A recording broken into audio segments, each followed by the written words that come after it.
নমস্কার বন্ধুরা, আশা করি সকলে ভালো আছেন। আজকে বানাবো মুসুর ডাল সবজি দিয়ে। তার জন্য তেল নিলাম পরিমাণ মতো।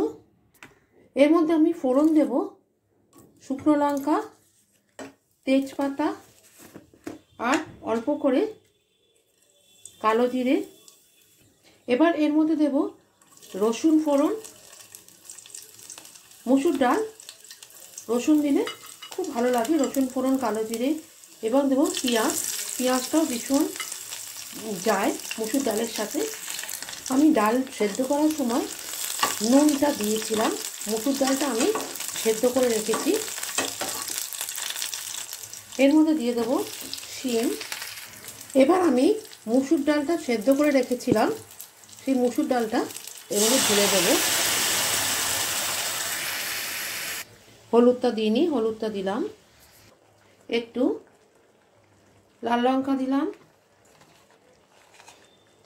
জিরে গুঁড়ো দিলাম, দিয়ে এবার একটু নেড়ে নেব। কপিটা দেব পরে। আমি কপির তরকারি করেছি, সেই কপির তরকারি থেকে কিছুটা কপি এবং আলু আমি ভাজা তুলে রেখেছি, সেটা আমি পরে দেব, কারণ তা নাহলে গলে যাবে। এবার আমি দিয়ে দেব কপিগুলো। এই রান্নাটি ভীষণ তাড়াতাড়ি চটপট হয় এবং সবজি দিয়ে মুসুর ডাল ভীষণই ভালো লাগে শীতকালে। আপনারাও বানাবেন, লাইক করবেন, শেয়ার করবেন।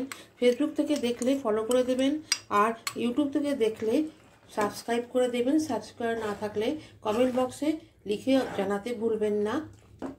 আপনারাও বাড়িতে বানাবেন। ডাল সেদ্ধ করার সময় নুন দেওয়াতে ছিল বলে নুন দিইনি, অল্প একটু সবজি ডাল বলে চিনিটা দিতে হবে। চিনি দিলে একটা ব্যালেন্স আসে এবং খেতে খুব টেস্ট। টমেটো কেচাপ, আমার কাছে টমেটো কেচাপ ছিল। টমেটো যদি আপনাদের কাছে থাকে তো আপনি টমেটোটা কষে দিতে পারেন। আমার কাছে কেচাপটা ছিল, কেচাপও দেওয়া যায়।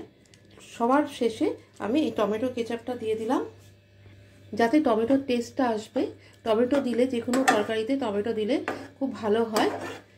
আমার হয়ে গেছে সবজি দিয়ে মুসুর ডাল, সবজি দিয়ে রেডি টু সার্ভ। সবজি দিয়ে মুসুর ডাল, এটি আপনি রুটি দিয়েও খেতে পারেন, ভাত, রুটি ময়দা এবং ভাত দুটোর সাথেই চলে। আপনারা বাড়িতে বানাবেন, ভীষণ স্বাস্থ্যকর এবং সমস্ত সবজি। মুসুর ডাল আর তার সাথে যদি কোনো ভাজা না থাকে সেটা তো হয় না। তাই মোরলা মাছ আমাদের কাছে খুব প্রিয়, বাঙালির কাছে ভীষণ প্রিয়। এই মোরলা মাছগুলো আমি নুন হলুদ দিয়ে পরিষ্কার করে রেখেছি। এর মধ্যে দিলাম বেসন, 2 চামচ বেসন, আর একটু লঙ্কার গুঁড়ো, শুকনো লঙ্কার, আর দেব একটু 1/2 চামচ চালের গুঁড়ি। আমি এখানে এটা মেখে নিচ্ছি।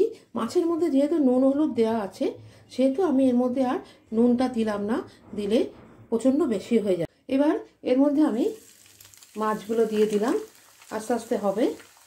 মাছগুলো দিয়ে কিছুক্ষণ নাড়াবেন না, রেখে দেবেন। তারপরে অল্প করে উল্টে দেবেন, তাহলে মাছগুলো কিন্তু ভাঙবে না, একদম গোটা গোটা হয়ে থাকবে। কড়া কড়া হয়ে গেছে মাছটাকে, এবার আমি নামিয়ে নেব।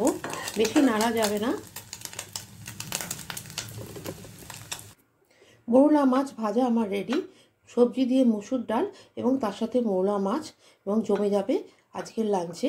আজকের আমার লাঞ্চ হচ্ছে মৌলা মাছ এবং মুসুর ডালের সাথে মৌলা মাছ। ভালো থাকবেন, সুস্থ থাকবেন।